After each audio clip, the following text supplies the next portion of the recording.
How to create YouTube Shorts from existing video. I'm going to tell you how to create YouTube Shorts from an existing video. Go to the watch page of your video, tap Remix, and then select Edit into a Short to open the Shorts Creation tool. Choose up to 60 seconds of your video, and then just tap Next to add text, filters, or layout changes before uploading. You can adjust the layout to zoom in or key parts of your video, or change the aspect ratio to better fit the shorts format.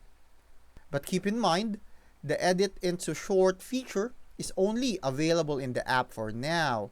If you're on PC, you'll need third-party editing softwares like Premiere Pro or CapCut to manually trim, resize, and format your video before uploading it as a short.